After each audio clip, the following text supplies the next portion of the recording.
it hit my right leg, and my right leg blew up and literally like exploded into like 6 pieces. Like imagine the biggest bone in your body, your femur just shattered, arm is broken, and I'm at the bottom of this tree well, like just like what just happened, just absolutely thrashed. And I was able to get evacuated by ski patrol, get to the hospital in Durango, Colorado, a couple emergency surgeries, and they're able to like get a rod in and like save my leg. Very grateful for that. Except like that is a life-changing injury. Like, I mean, if I would have hit that tree in any other way, spine dead instantly. Hi, and welcome to the Heart Leader Podcast, where heart and mind align. I'm your host, Amber, and today I am joined by the amazing and dear friend to us, Dr. Anthony Balduzzi. Anthony is the founder of 2 amazing organizations, the Fit Father Project and the Fit Mother Project. So, Anthony, I am thrilled to be the one talking to you this time. Yeah. You got to spend time with Austin, someone who's really dear to both of us the last time you were here. And now I get to talk to you. So thank you for being here. You're welcome. And when I met you through Austin so many years ago now, we were talking off camera about how the first conversations we had were around energy and around how we're so connected beyond just like talking like this. There's an energy and a pulse that is drawn together. And I'd kind of like to start there, even in our conversations. When we talked about that, it was around full moons and how there's more to us as humans than just the physical. Mm-hmm. What does that mean to you? I know that's a broad spectrum, but as a naturopathic doctor and as someone who studied how to help someone from a physical standpoint, when you expand beyond that, and you're like, there's more to us than just our physical body. When you posed that question, what did that mean to you before you had even started down the path of your full naturopathic study and such? Sure. Well, I think like, first I'll say the mindset of me, Anthony, at the time of like talking about full moon was more from a place of just general curiosity. Like I'd always felt different around a full moon. You hear the concept of a lunatic, and you know that there's energy surrounding this, and we know it affects us in some ways. And maybe, you know, being a Cancer born in July, you know, I always felt this pull of the moon. So I was curious to get your take on that. Now, today, I understand so much more. Like I'm definitely a lot more wise in my progression through this, through, you know, studying what I call like the spiritual stuff, my inner path, all of this. To answer your question directly, I'll say it comes down to like the as above, so below kind of concept. That in Western medicine right now, we have a type of mentality that is very reductionistic. You have a heart doctor, you have a kidney doctor, and we like to use the intellect to slice things up into neat things and study them. And it's a way of actually like breaking things down by cutting them. And you can gain some understanding of that, but ultimately you're left with something that is disintegrated from the whole of all things. And you look at something like the moon, a planetary body, and you expand that out to like these celestial bodies, sun, planets orbiting. And now we are here on this planet Earth as well. And inside of us, we have trillions of cells, like a little microcosm. And you come to understand that everything is inherently interconnected, maybe even through the electromagnetic pulse that exists in our effective reality. Like there's that level, but also just like the metaphor of that this is kind of like a fractal celestial body experience where the human body is connected in such a way it has its own kind of like orbit and systems in it. Insofar as the moon is a part of like the solar system, which is a part of the greater solar system. So you can expand your mind and like zoom out and understand like planetary connection, and then zoom back in and understand the body. But you could also understand that this nervous system itself for the body is an electric centering point for this body, right? It's the brain, the nerves, the electricity that runs through this that opens up the sense gates with electricity that allows us to experience what we do perceive as like this 3D reality. So it's all interconnected for sure, you know, directly from an electromagnetic perspective, but also from a metaphoric perspective too. I think that's a valuable perspective as well. That's amazing. Yes. So when you look at those who do full moon ceremonies and those who are in honor from a spiritual perspective to the full moon cycle. It's their opportunity to really look at themselves in retrospect to the whole and understand that there's so much more to being human, that we are part of the whole. Yes. And so it's not only this mystic thing, Right. it's an honoring of even the scientific aspect of that, as you pointed out.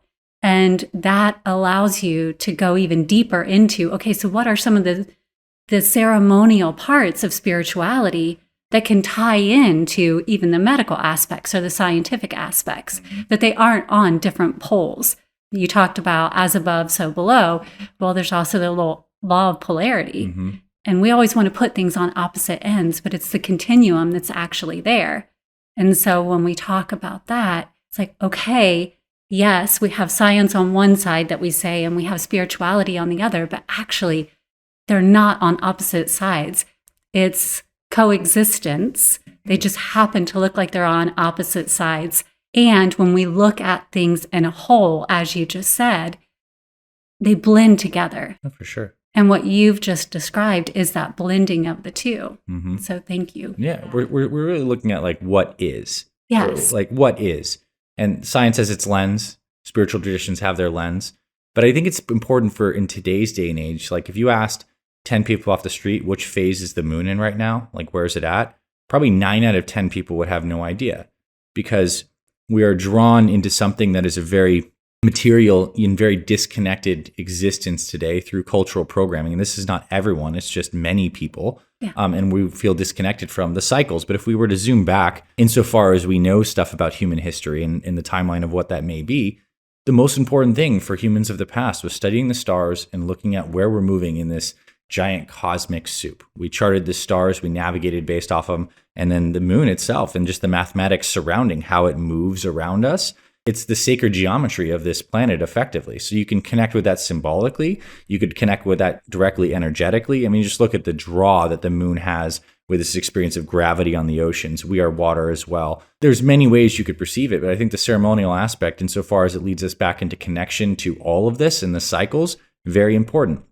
As we maybe get into the discussion on greater health, what I've come to learn now is the key things about to have great health is to live and keep this body in accordance with natural law as much as possible. Like that is the goal. And understanding that natural law, part of that is seasonality of all things. There is a waxing and a waning. There is a winter and there is a spring forward. And we model these things in our habits and how we treat the body. So insofar as the sun's this 30-day or so microcosm, which is another important number in the mathematics of how this all unfolds, like we're also honoring the fact that there's this constant cycle that's moving through, and our bodies also move through these. I think women are a lot more in tune to this naturally with just having a cycle, having a period, having periodicity built in to the reproductive and sexual energies. Like for guys, I think now this is like a really good opportunity with something like the moon for those who have masculine energy to kind of move into like greater understanding. So for me, it seems like that was a fit. And now what does it look like in today? I keep track of the moon. I know what phases it's in. It's an extra special time when the moon is full or when the moon is new that you can appreciate that point in the cycle and connect with that. And for me, it all comes down to this path that I've been on that's led me closer to God, source. And all of this is a representation of that for me. And I'm grateful that you're willing to share that, because I know at the time when you asked and you had mentioned, like what you know now about the moon cycle is very different than what you knew at that point, but it was still there. Like there was a call to understand something more about that cycle. And as you pointed out, we are always in that cycle, that flow. And does it mean that we have to be constantly mindful of every cycle that presents itself? No, because then we would do nothing except, okay, what is this cycle? What is this cycle? What is this cycle? But there are certain cycles that it is beneficial for us as humans to understand. And even our ancestors understood that. And so what are those and how can they benefit us? And what you brought up is fantastic for knowing that. What impact does it have on us and why? Why did our ancestors care so much? Sure.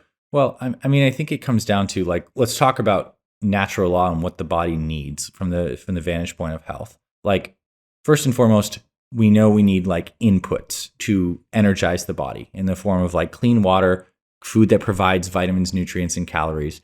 And what's interesting is I also now believe, which I wouldn't have believed then, is as you go deeper into this spiritual path and you can actually cultivate more energy in the body by either not like dissipating it needlessly through thinking or sexual practice or whatever, like keeping more charge in the body needs charge. It gets charged like all things through water, through food, through movement. And we are kind of like bound in a beautiful way to this circadian rhythm of the sun rising and setting. And I think from some actual physiology and biochemistry, it's helpful for people to understand just how integrated this is when the sun rises and we get that good morning sunshine on our skin, in our eyes, people think it's just vitamin D. And vitamin D is like a fraction of the equation. But the actual light that the sun naturally emits in its perfect form interfaces with the eyes, goes to an area of the brain called the suprachiasmatic nucleus, and makes us release serotonin, which makes us feel good. We look at these things, serotonin, this neurotransmitter molecule that many people want, and we look at the number of prescriptions of drugs that increase this. Well, we have this natural connection with the sun, the planetary body, where we produce this.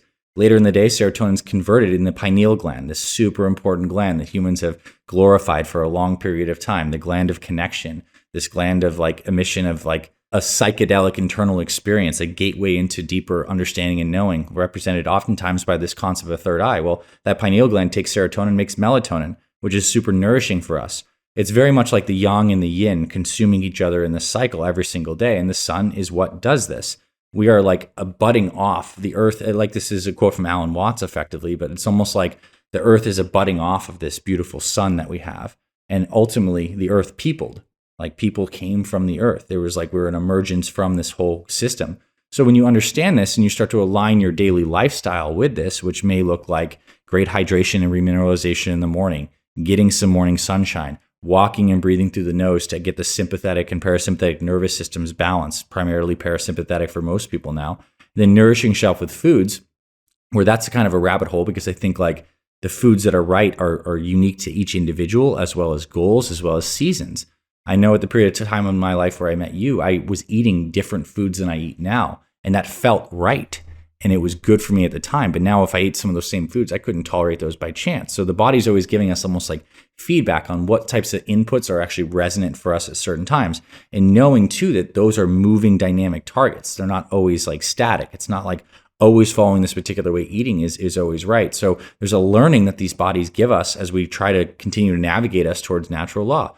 And we feel deviations in those, whether it's like an illness that comes, whether it's an accident, or whether we're not quite doing the right things for our bodies. And the gentle nudge that we get is a little bit of like physical suffering, pain, not feeling our best, that kind of like the spirit calls us back to like make new choices or understand things more deeply. So it's like a constant feedback mechanism. We're meant to be aligned to natural cycles. The body can live substantially longer. The physical body can live substantially longer than most people do. Let's just say average age of death, 76. Humans with the right kind of thing, 150 longer years. I mean, I don't know the exact number, but a much longer time if we knew how to breathe, if we knew how to eat the right kinds of foods. And it is fairly complex because on top of the fact that we do need to be aligned with natural cycles, we have a very complex world that's driven by a lot of different financial interests in the food industry, in the pharmaceutical industry. There's a lot of toxicants. It's just the reality of today. There's a lot of stuff being bombarded, and you have to actually swim upstream in many ways to not follow the current, which is leading most people to an existence that is full of anxiety, a body that's not in great health, not having a lot of energy, and knowing that you want more with this. And that's part of it. And then the other part, I guess, is like how we actually relate to our bodies themselves, which is an amazing experience, being embodied. We have these bodies, and I have a young daughter, and it's interesting to see like the progression of awareness as it comes through. I think we do get identified with our bodies as these vehicles, and we think we are our bodies at a certain point in time. And it seems like a psychological aspect of our development. And then I think you can have certain experiences through meditation or what's happened to me for some injuries, and that where you can realize I am not the body, but I have a body. And you can also realize I am not the mind, but I have a mind. And then the question is like, who are you? And then when you start to go into that rabbit hole, you can understand yourself at a deeper level and develop actual self-love. And then when you understand that, I think you can love other people because you see the sameness behind all of this creation. And now we're in the deep stuff, I think. Now we're in the territory of like understanding and experiencing love and connection as the basis of this. But that's not to say you still don't show up and like tend to this body thing. Do your push-ups, make your green juices, like whatever that ends up being. Like it's so fun that we can both experience this at such like a deep metaphysical level, but there's also such a practicality to spirituality. Showing up, making the juice, cleaning the juicer, Yes. whatever that is. Like it's both. And it can be integrated, not disintegrated, but we're all moving through stages of understanding in our own balance, where we are our own inner guides in that sense. Yes. And you mentioned that you had some injuries, and I want to touch on that because not long after Austin and you moved in together, and that's when we really got to know one another, you had an accident that like totally changed your life. And in many ways, it changed how you and I knew each other. Yeah. Because I was like, okay, I don't know how open he is to the things that I do, but let's see. And so are you willing to talk about the skiing accident where, I mean, in many ways, you're lucky to still have your leg? For sure. Yeah, but I'd like to back up, and I will get to this life-changing accident. Everyone has, this is like the fingerprint of God in our own souls, and what we express is like we all have different predispositions, likes, dislikes, life paths. Like mine was wound up in a particular way where I was always very interested and I love my body. And what I mean by that is like, I remember even being very young, like under like 6, 7, 8, 9, and like wanting to be faster, wanting to throw the ball better, and like actually practicing and doing these things. And over the course of like my young life, like I broke lots of bones. I think I broke my arm like 5 times playing sports, like very active doing things, but also like a lot of like legitimate injuries. Just got injured a lot, like doing things, like intense things, whether it was like high jump or basketball or whatever. But I always told myself, I'm glad I've never broken my leg. And that was something that like, it was literally a thought in my mind. Well, we fast forward to when I'm 26 years old. I'm in my last year of naturopathic medical school, towards the tail end. And I take a trip with one of my close friends named Barrick, and we go to Durango, Colorado to go skiing. And it was just us. And at this time, how I would describe like my energy and my expression was I was definitely very tied to what I would call like my ego as my body mind. Like I was taking care of it with great stuff, but I really cared a lot about it. And I felt like that it was me in a big sense. And I was looking at just like personal growth, becoming better, which is better body, sharper mind, lots of inputs. And I was very, very tied to this, like as many of us may find ourselves at a certain point in life. So we're skiing this day, and we're skiing early in the day, and we're going really fast, and we're making a turn here, and I kind of like fly off the ski track and fall into this mogul pit, and I like catch myself, and I like tweak my leg a little bit. I'm like, wow, that could have been really bad. I should probably slow down. And I've been skiing since I was a young boy. I mean, we're over 20 years at this point, so I'm a good proficient skier, but I was skiing 100% with ego. And I had a young friend who were also skiing fast, so we're doing this. But I had the thought, I should probably slow down. I almost had a really bad injury on my right leg. Don't slow down. We continue skiing hard later in the day, and I get separated from my friend. And we're on this particular run that has like a very steep slope that if you hit it as you're going fast and you jump at the top, you just kind of like float for like 15, 20 feet and you land. So I do this once, and I think it's like amazing. So I go back up to do it again, and I do it again, except next time I jump, like the skis kind of get crossed up in the air, and it was like a bad landing. And I come down and like I crash like so bad. Skis blow off. I'm probably going 30 miles per hour or so and just getting slammed. I have a helmet on, thank God. But like what stops my impact is I slam into a tree at full speed, and I hit my right, it hit my right leg, and my right leg blew up and like literally like exploded into like 6 pieces. Like imagine the biggest bone in your body, your femur, just shattered. Arm is broken, and I'm at the bottom of this tree well, like just like what just happened, just absolutely thrashed. And I was able to get evacuated by ski patrol, get to the hospital in Durango, Colorado, a couple emergency surgeries, and they're able to like get a rod in and like save my leg. Very grateful for that, except like that is a life-changing injury. Like, I mean, if I would have hit that tree in any other way, spine dead instantly. Like, it's just how it happened. It was really amazing. And that changes everything in that exact moment. I mean, you're set on a healing journey to go recover this leg, which we can get into. And it's been something that's been like an echo of physical karma that I created from that moment that's led me on this incredible journey of experiencing physical healing, but also turning inward and learning so much from this lesson. But like, this is like a defining moment in my life. And my life is still like, I'm in my early 30s. There's a long way to go. But I do see this as like the second big inflection point in what you would maybe look back and call my story. maybe the first one being the loss of my dad. He died when he was 42. I was 9. This is now like my second one. And it's been amazing what's happened since. It's led me onto this spiritual path. It's led me to understanding so many of the things that you knew that time I asked you about the full moon, but I didn't yet know. So it's been one of the greatest things, but also one of my greatest teachers, and a painful one at that. Yeah. But you took it. And instead of being angry that this had happened to you, and this is where my heart grew so much watching your journey, because you didn't at any point say, I hate the universe, or why did God do this to me? It was, okay, this is where I'm at right now. What do I need to do to get stronger, to get better, to learn more about myself and more about what I can do in order to contribute to the healing of others as I heal myself? Yeah. And that spoke mountains about your soul. And from there, it's like, okay, how can I help in your journey? What can I do to help you? But you were already on such a roll that there wasn't a whole lot that I could do other than be there for you and hold space. And so if you wouldn't mind telling our community, like, what were some of the things that you did along that way? Because I watched you go from exploring alternative medicines and alternative approaches that you could use, biofeedback, all of those types of things, to even the internal work with meditations. And so can you share? Sure. Yeah, I think the first thing is like maybe that backdrop or that mindset. Like, I had done a lot of personal development, like, traditionally in the frame of what I'd call like my ego identified mind. I'd done a lot of work in understanding that like a victim mindset like is the one thing that robs your happiness, and it makes it so that you're pitted against this world and there's some separation and like you're at the effect of everything going on versus us being a creator. I also like fully understood that like I created this. Like, this was a direct result of my choices.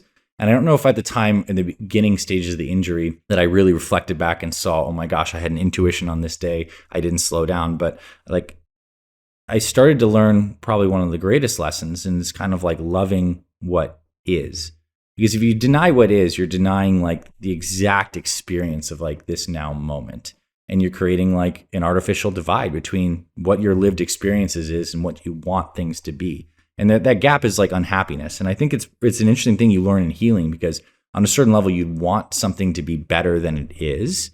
At the same time, you must sit with the fact that it is, the experience of it is exactly as it is right now. The leg is broken. I hold the desire for it to be better, yet at the same time, like, you must accept the current condition, because denying that doesn't help you at all. It was a multi-stage thing of healing. I think the first thing that I've always learned from, especially my fitness background, is like getting a protocol in place, like to feel like you're doing things that are helping you move forward. So all the different kinds of vitamins and minerals to heal bone, certain kinds of teas, getting on a pulsed electromagnetic frequency mat, having you come over and bring crystals, good nutrition, and just like time is a great healer of the body. It's important to understand the body has an amazing regenerative capacity. If given the right inputs, like, it can get better. There was definitely a big emotional component of like forgiveness. I had to like get to a point of forgiving myself for this. And part of that forgiveness, it happens like in time. It wasn't in one fell swoop. It was kind of gained through moving forward. I think in those early stages, like, one of the most profound things is, as a guy who was a competitive bodybuilder, super into fitness in my body, like, to have that breakdown was like a huge crack in like my ego at the time, what I identified as me. And I started to understand like the body is dramatically different now. I was experiencing like the effect of weakness, of like debility instead of like strength, but I'm still here observing this. So like, isn't that curious? Like, who am I? And it turns you on to this inner path. The other thing that was really profound around that time is I knew like I wanted to heal my leg enough to be able to walk at graduation, which was like 90 days around the time from when I had the leg injury. So at night, when you're in that much pain and you're that serious of an incident, you can't always sleep, but I would lay very still and like cultivate and feel the energy in my spine and use my mind to consciously direct healing energy and visualize my bone healing and getting stronger. So this was like using everything at my disposal, but most importantly, like my will, to direct healing in the body. Also knowing and trusting that things will improve even if you don't have direct evidence in this very moment that they are. And I think this is one of the most important things in my current awareness around spirituality, is this idea of faith. It's an idea that's repeated in many of these like spiritual books, whether it's the Bible, you have the faith of a mustard seed, you can move a mountain kind of concept. But it's this idea to hold in your mind, in your awareness, the positive, healing, beneficial outcome that you desire and to feel like you have it, while at the same time knowing that that's true and experiencing what is in this moment. It's you like in any kind of healing, and I think it's physical and emotional, it's important to watch when the energies of like fear, like victimhood, or these things are creeping into the background of how you're experiencing things. And I suppose one smart thing I did at the time was chose to share a lot of this in the form of like an expression journal. Like I had a lot of feelings come up in these life-changing things. So I started to journal them every day and share them publicly. And the intention was just like expression. I think expression, allowing energy to flow is what's going to heal things too. So I intuitively did many things right. And I started to meditate as well, which was like part of the body meditation of healing, but also just generally learning how to quiet my mind and all the practices that came along that. I guess like the pause point of the story was I was able to heal my leg to enough of an extent that I was able to walk across the stage of graduation 90 days later, like a long way away from having a healed leg. And I had 6 surgeries like past those surgeries, or four more. So it's not like I was completely resolved in that moment. This was a tremendous injury, but I did experience a lot of power and a lot of healing through those practices. Yes. And you stood and gave a speech. Sure. I did that as well. So it wasn't as though you just walked across the stage. You stood and delivered a speech. And it was, again, amazing to watch the resolve that you had. And this is something that it's not, in our eyes, you're a superhero. But this is something that just humanity in general can do if they observe what they're capable of. Is it, from your perspective, that you were able to become the observer and witness that you are not your body that gave you the ability to do what you did? Or is it something more than that? I don't know exactly how to answer that. I think your level of ability to manifest the inherent power and capability that is baked into our human DNA from source, God, creator, like that, your ability to manifest that power comes from your level of understanding and closeness of resonance to truth. So I think that I do firmly believe that individuals trapped in the body mind, in the entanglements of like their small identity, believing they are the body, believing they are the mind, are inherently limited in terms of their ability to express. So I do think that as I began to understand I'm not the body and began to cultivate some of these practices, my ability to experience healing is like the governor is off a little bit. But I think there's like levels to this peeling back. Like, can you get to a point where you experience yourself as like as everything, as complete, like God, cosmic consciousness? And the answer is obviously yes. Many do experience this out on a daily basis. And I was on the path of like peeling back those layers and getting closer. And then you become that Superman, that Superwoman, which is just like our inherent nature. It's just that it's peeled back and shown with this brilliant light shining through greater. But I also got to know as I gained what you could call like power or results, that I was seeing that only like a little more light is just shining through. And then it's like, how much more can you create? And then I think there's a next step in this is when this world of spirituality opens and you start to see these deeper energies moving and the results you get there. What started for me at that time was the craving for more of that light. It's almost like in itself wanting to achieve more, get more, is a good propelling energy, but also in that seed for me, there was also a trap of deception as well.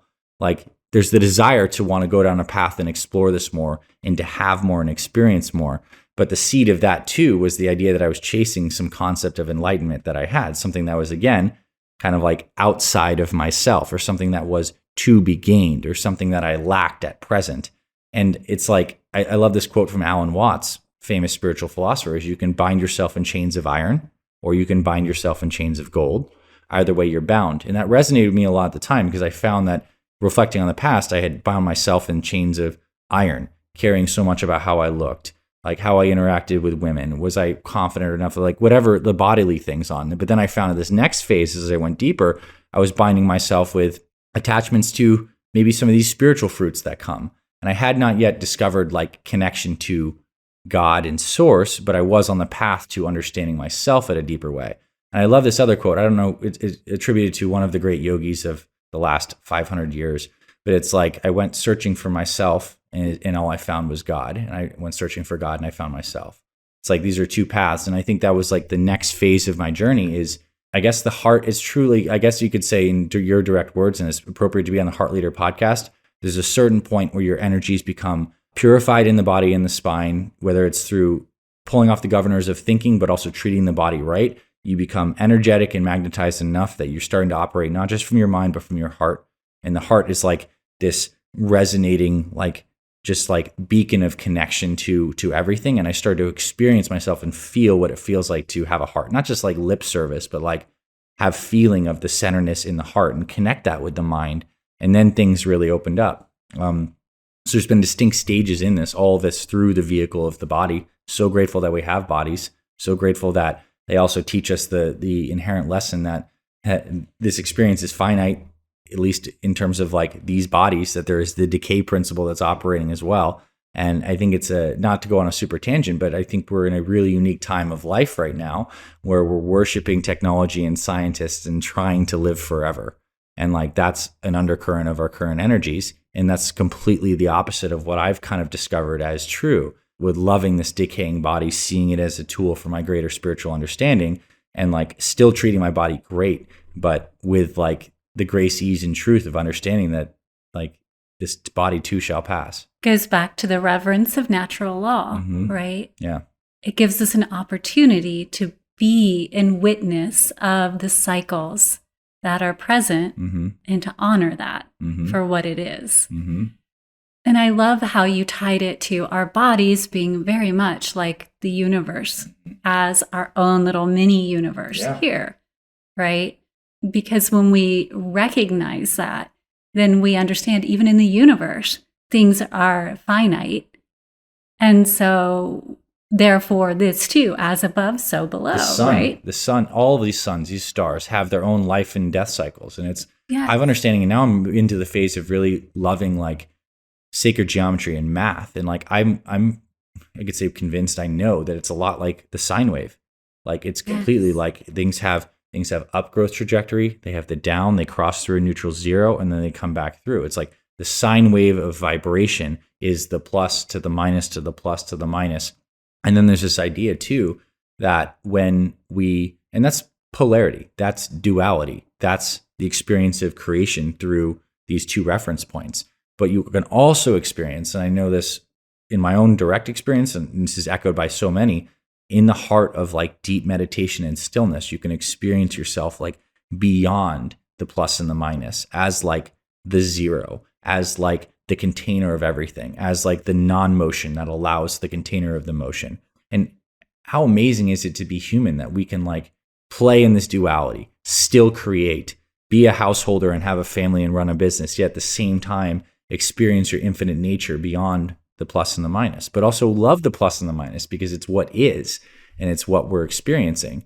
So yeah, I mean, I guess this is just my take on it. But what I love about the spiritual path is I think it's like a thread that each of us pulls from our own unique angle, like whatever it is that's presented to us or whatever it is that's this unique desire. And if you pull on that, it's almost like that natural experience of like going forward and the desire for greater understanding and truth will lead each person's unique body mind into the exact experiences and understanding that sheds those layers. So it's like all roads lead to home, and they're all unique to each individual based on like our preconceived notions and like the ego crystallization that we all uniquely had. Not everyone necessarily needs to dissolve massive attachment to the body, but other people might need to learn the experience of like actually consciously manifesting power in creation. It could be totally different, but it's still coming back to the center of knowing ourselves beyond limitation.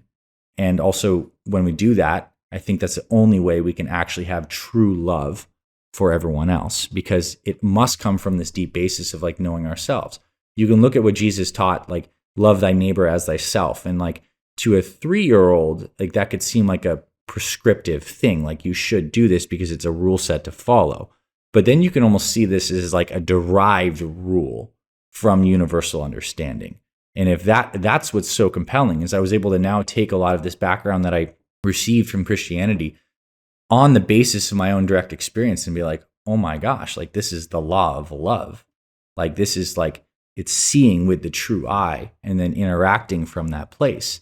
And then when I think you go deep enough into this spiritual path and you're on your path, then it just comes down to like shining your light even brighter and just being with all. Like blessing is a word that like comes to me greatly. I feel like now, because I do feel connected to Source and God, because I do trust in my unfolding path, because I have manifested and I've also surrendered, then now I just feel like I'm here to bless and be with whomever, whatever, wherever like my unfolding path goes. And then you're kind of like operating, I believe, in this like generative place. I think there's these energies of like generative math, that which creates more, that which builds more and doesn't take. And there's this other energy that's operating right now, this like more of a parasitic energy, where there's the idea of dominating and taking and withdrawing. And eventually it's like the dragon that eats its own tail and consumes itself into like it's a nothingness. And this is perhaps even zoomed out, the life and the death principle, like both working in tandem. We're experiencing this. And you can align with a different vibe in terms of what you're creating here on the planet. But I also like, and I'm on the generative side and like the energies that I'm compelled to bring forward. But at the same time, I also see the greater whole. And then I guess the last thing I'll share is there's the humility that I know that things I understand now like appear and feel so true to me. And like they are from this level of perspective. And I also know that we'll very likely see things in a much different way 10 years from now, 20 years from now. And I'm excited, even in reverence to what I'll think is like actually true then, because it must be so profound. Because what I see as true now is so profound relative to how I was operating. And I know this is a progressive journey. At the same time, I do know the more we're attuned to love and the more that is manifested like as our truth here, we're closer and closer towards this unfolding path. It might be just a matter of how deeply can you experience and manifest love. Maybe that's like the unfolding path. It seems like that's where I can say I feel like my direction is moving. Well, that makes me really happy. Yeah.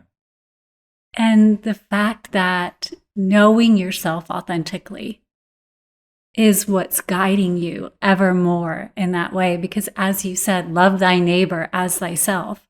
Well, if you don't know who you are, then how can you love your neighbor? You have to get to that knowing of authentic self. But first you have to know who you are authentically, right? And so that's why kicking off the year with that theme is so important. We feel from our side of the fence, we spend so much time creating like resolutions and reinvention, and I've got to fit a mold outside of self. But as you've pointed out so well throughout this entire discussion, it's like, but we don't need to reinvent anything. We just need to know who we are so that whether it's my physical, then the internal, the observer of the physical, I know where my path is in the isness, not in the, I'm going to set milestones in my future. Right, in the isness, yeah. Right? I mean, we all need to know where we're headed. That's not to say that we don't have goals. And I've watched as you've set goals, and they've been amazing. The Fit Father, Fit Mother Project, those are amazing things that are helping people all around the world. But staying connected to the present moment is where you get to know who you are. Yeah.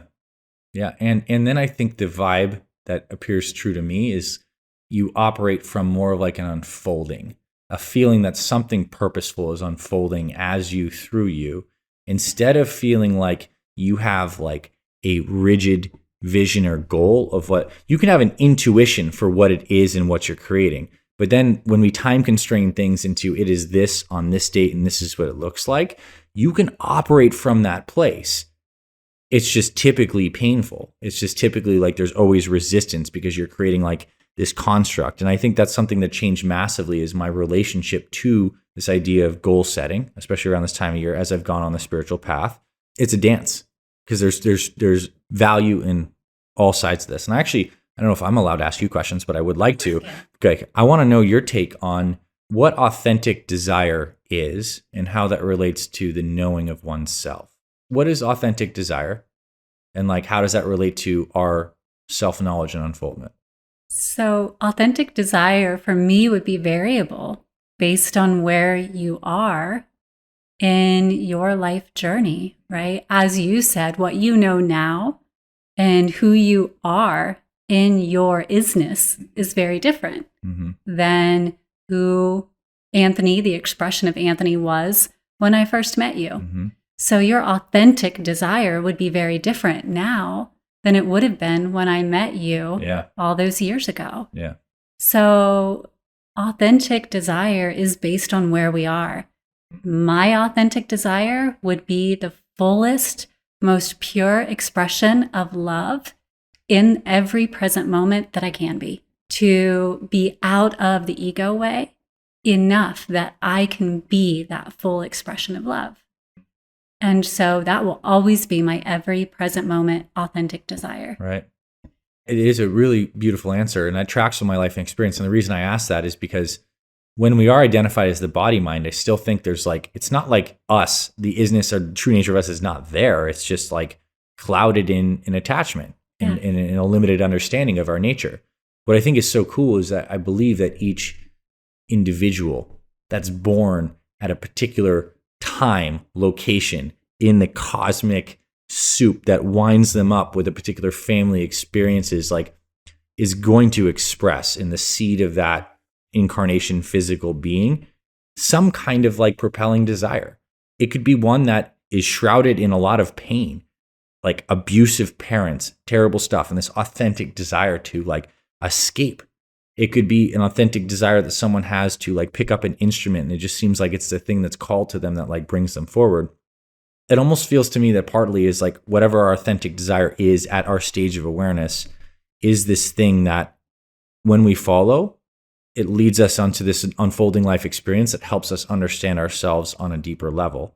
That said, I think there are some like certain like upgrades in terms of like consciousness shifts where you really do understand truth on a deeper level and you can't unsee it, which is why like I see your authentic desire, which is like really like being and expressing love. I mean, that's like at the fullest capacity possible in all moments. I mean, that's a physical life's work and beyond. If you see it all as purposeful in the sense of like what is, because you don't want to deny that because that's what is right. And why is it there? You can look at that, or you can just like go into it more. It's like what is on our hearts uniquely. And it's like the signature. I think it's like the fingerprint of God in each of our like expressions here. And if you like pull on that, you just go on this grand adventure of life.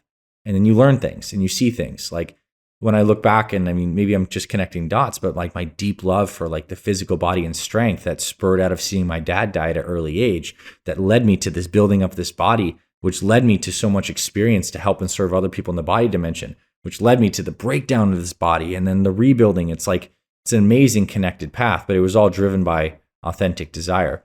And then there's this other aspect of desire that's maybe worth looking at that I think is stuff that maybe like the Buddha talked about, is like desire being like analyzing the nature of desire and how that relates to bringing your mind out of peace.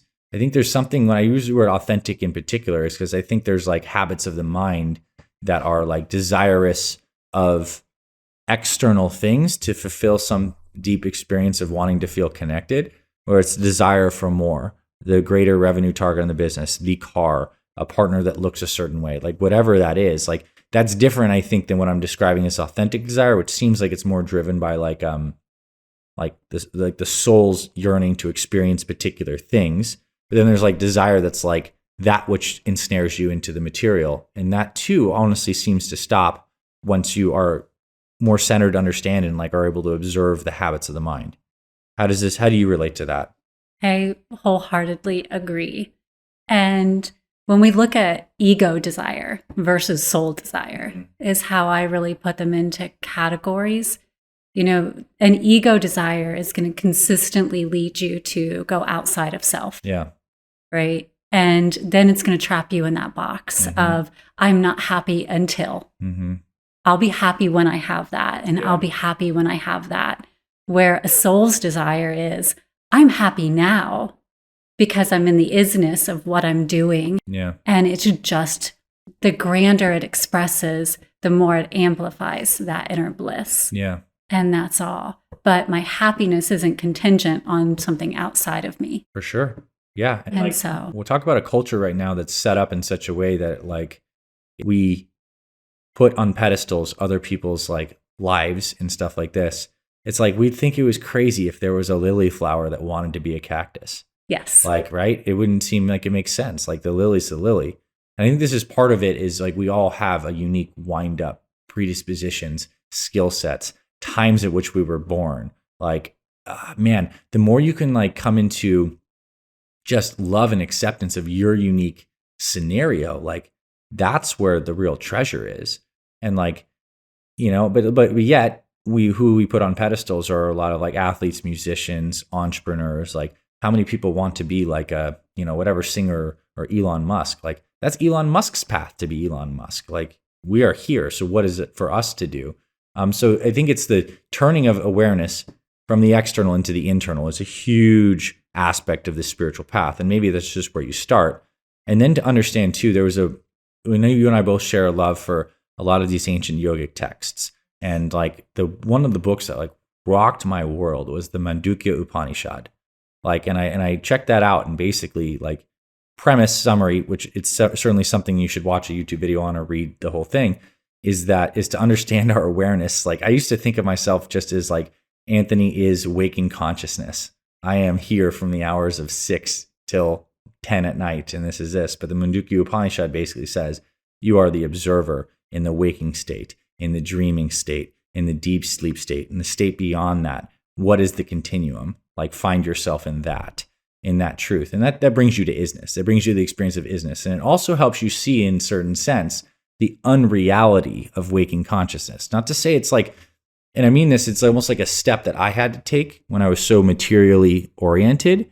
You almost have to start to see the dream aspect of like what this is, like understanding yourself as the I am awareness and then seeing all of this is play. And is this any different than the dream state? Is this all like, I don't know. That just seems like that was a big progression into my understanding of the mind, as well as like legitimate training. I did enjoy the process of like, insofar as I worked physically on my body, sitting in meditation and allowing to see the gains that happen from a mind that can now become one pointed and like, and go deeper into these different states. So interesting for sure. Definitely. And I know on my own personal journey, it started with my body and then went to the mind and then into the heart. Yeah. And then the moment I realized that my heart was the gateway to source, really, or what I would call source, then there was no turning back.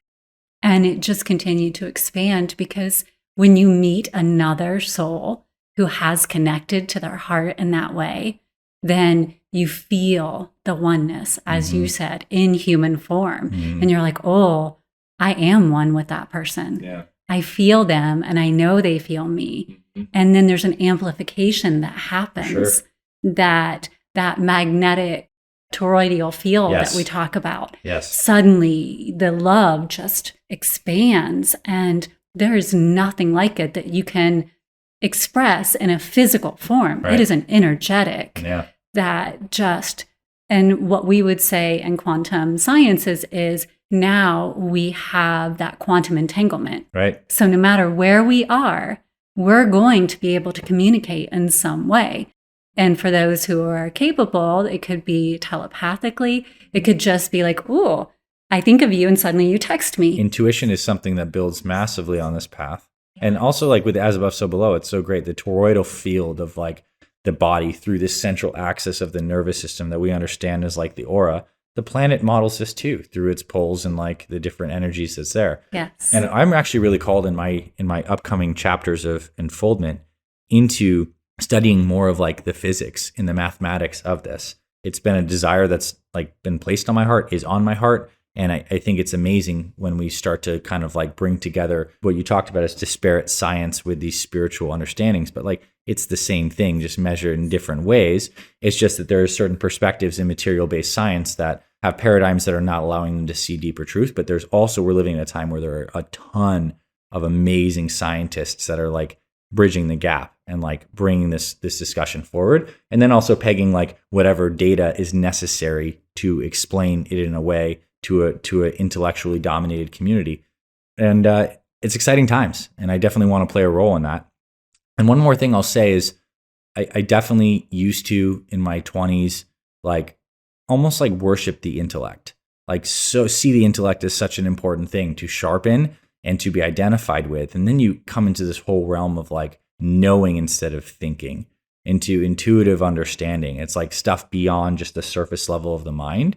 And now it's like the most important guiding factor I have as a leader. I know we'll talk about what it means to be a heart leader. One thing for me is it's like someone who's connected to the point where they make decisions based on intuition. Like that's coming from, in my opinion, the cosmic source. Like that's God-given stuff. It's not like, and I've experienced the difference phenomenally between something that's like a egoic thought or thinking, and then like choosing that and playing it out to see the action effects, and then what it comes from like the deeper aspect of our being through intuition and connection, the knowing versus thinking, the being versus the doing. It's like one is dominated by a vibration of energy and motion, and one just is and is kind of like brought forward. How does that track with you? It's my experience. Yes. The intellect definitely has a role to play. Obviously, it's not as though we don't utilize our knowledge base. But ultimately, since I've connected this heart center to the capacity that I have now, I liken it to the Matrix, the movie, The Matrix. If I need something, all I have to do is feel into it, and it's there like that. Even if I haven't studied it, even if I haven't spent a lot of time with it, it's almost like you've taken your laptop and you've plugged it into the internet, and you can Google search it, and it's just, you can internet search it, and it's just there. And so there is this capacity that we have. When we say we are limitless, we are truly limitless, because as we connect to one another, we can share the information that we have in that way, just like we can with the rest of the universal structure.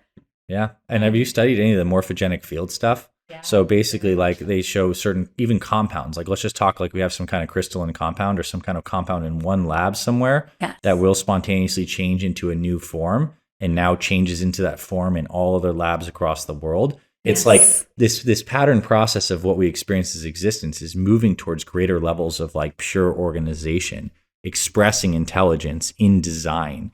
And we can model that in math. We can see that through the golden ratio.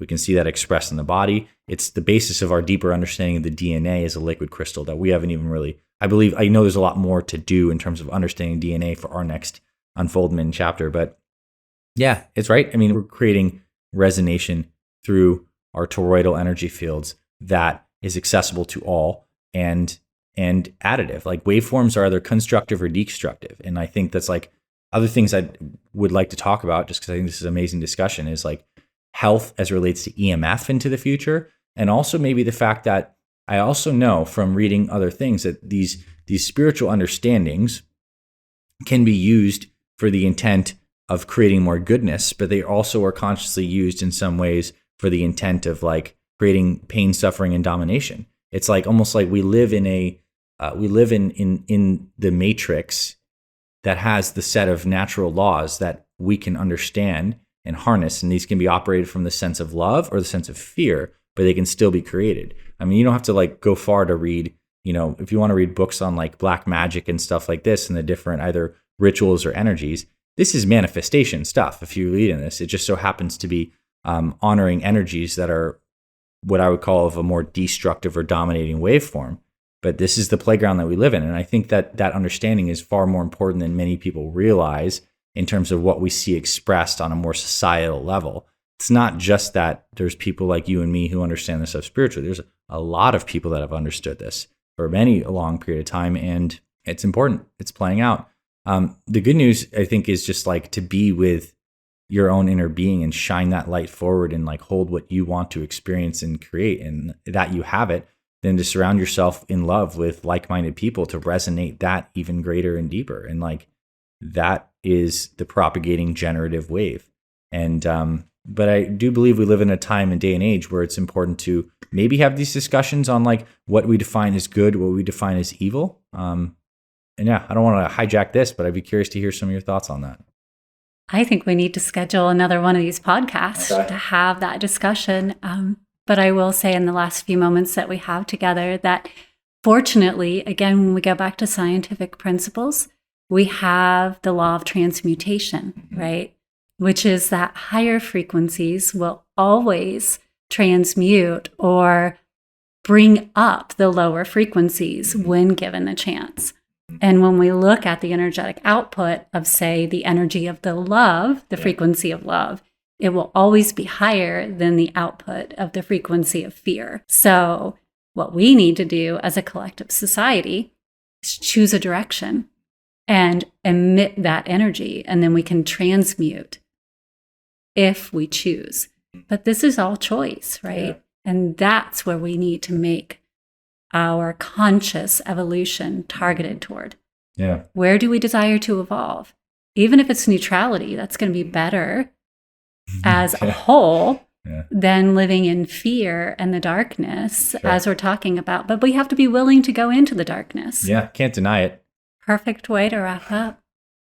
Thank you for that. And thank you all for being here and tuning in. Hopefully Anthony will come back and we'll continue our discussion on multiple fronts, because I think we could talk about timelines and whether or not time is an illusion, what circular time is, multiple dimensions, reincarnation. Oh my gosh, there's a lot we can talk about. So let's get Anthony back.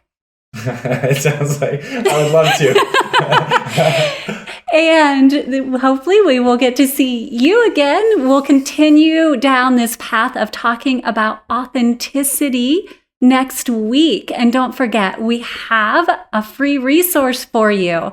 So if you want to download our free resource and see where you can learn more about Anthony and all he has in motion with the Fit Father and Fit Mother project, you can go on over to swivera.org and we will have all of the information posted on Anthony's page.